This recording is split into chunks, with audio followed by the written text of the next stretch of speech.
Hey guys, today we're going to install a strut tower bar.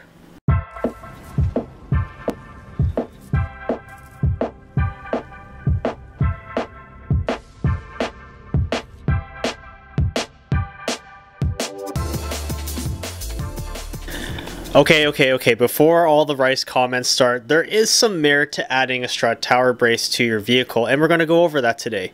Looking at my project truck, you can see that I have upgraded the suspension and it has a double arm suspension. Even though it's all tubular compared to factory stamped, this is a much better upgrade. And for my own personal vehicles, I prefer to have vehicles with this type of suspension setup. One, it's easier to service, so if I ever have to change out that shock, it's much easier to do. Two, it does have better performing characteristics when it comes to handling. So my 350 has a similar setup, my 2005 Silverado has a similar setup because it's a two-wheel drive, and then we have this one. So you can see here, here's the steering knuckle, and when forces are exerted onto it, it will load back into the frame as opposed to into the shock tower on a McPherson strut setup. Now on my 350, it is a unibody, but it will have the same idea where it's loading into a very strong structural port. I'm not saying that a strut tower isn't structurally strong, it's just that a design like this is much better. You can see here on the strut design, our steering knuckle bolts up to it. So this is very beefy as far as dampeners go, but what I don't like about it is it spreads the cost onto the consumer because we don't have that upper A-arm that loads into the chassis. This has to do that job. So when they're manufacturing these vehicles, it's less money for them to build up the chassis with extra components, and that way when it comes time to maintenance, you as the consumer are actually spending more on these things. The whole purpose of a strut tower brace is to help tie the two ends together on the top of the engine bay where the struts mount into. This is much more beneficial in a vehicle like this because it has a McPherson strut setup.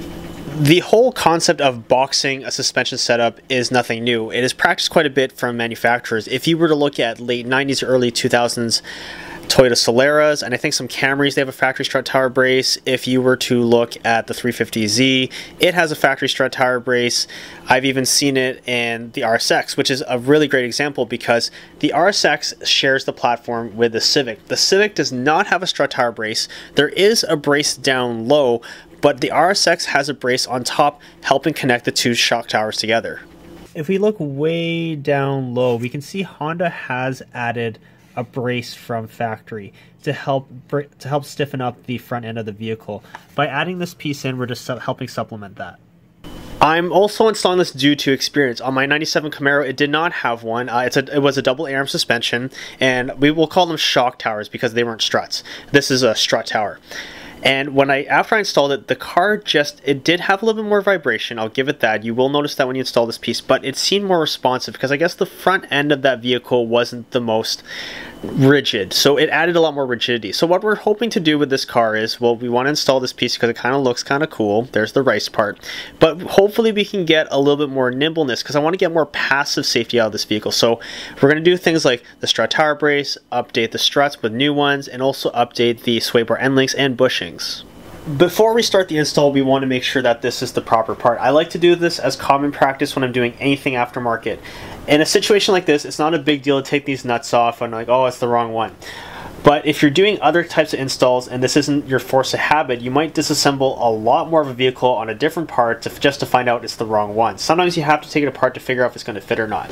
This one we don't have to. All we have to do is we just line up the holes with these studs. And they fit, it's all in the correct spot. It looks like it's going to fit in the vehicle, so we can go ahead and install this. Uh-oh, it's not an impact socket.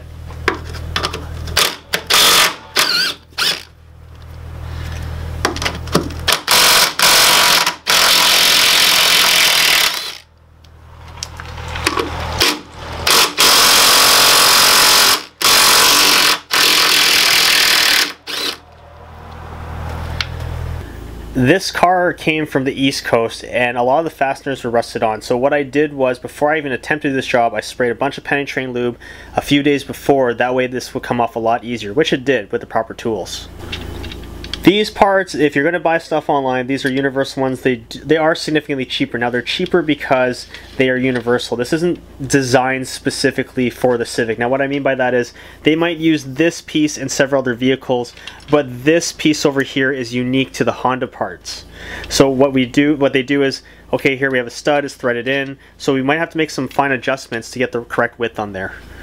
When you're lining up the width, make sure you take your time and get it as exact as you can, because you can have the threads further in and it won't be exact, it's just going to start pulling on the bar. You want that to be exact. Now that we got the width the way that we want it, we can go ahead and tighten down these brackets. I went down to the dealership and got original Honda nuts. The reason being is they're cheap, and I know that the correct thread is going to withstand all the forces going on the suspension. There's no guesswork at all. Do not cheap out and buy hardware from the local hardware store like Home Depot. You don't know if it's going to be able to withstand the forces going on the suspension. Not a lot's going on here, but you want to use proper parts. Make sure you guys are hand threading these in and then using the torque wrench. Don't gun it on and then use the torque wrench like, oh yeah, it's torqued to spec, because you might be over torquing with something like this if you're using this to tighten it. Go ahead and tighten it down.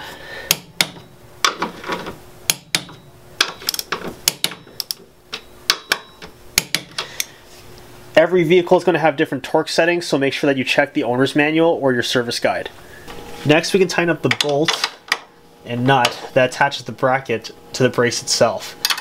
Now, honestly, I just tighten these up snug. I don't take the torque wrench to it, especially on the other side. The reservoir for the clutch is in the way, so you're not going to be able to get a torque wrench in there. And I think once you get it snug, it's going to be fine.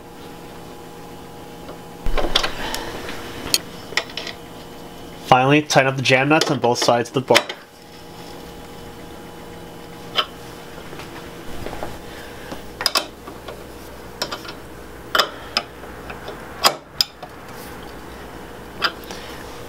For you Civic owners, you might find something interesting here.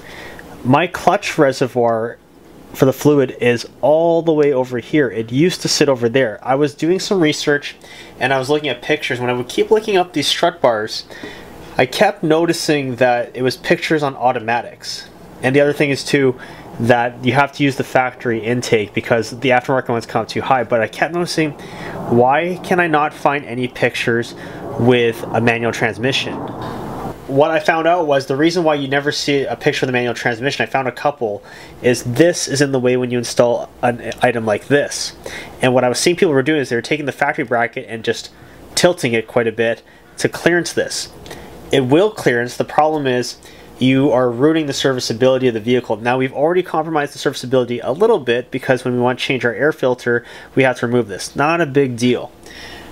However, if you are trying to change out the hydraulic fluid in your clutch, if you tilt this thing, one, you're not going to know what the level is. Two, how are you supposed to get fluid in this thing up to the max line if you tilted it so much?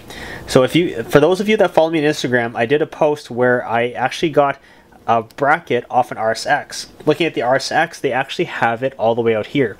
It wasn't a direct bolt-in because a lot of the hosing was in the way, so I had to notch it a bit to clear the hosing, but the thread and the holes lined up where I needed to go because it's just a hole with a little finger on it to help it from tilting. It's just one bolt that holds it in.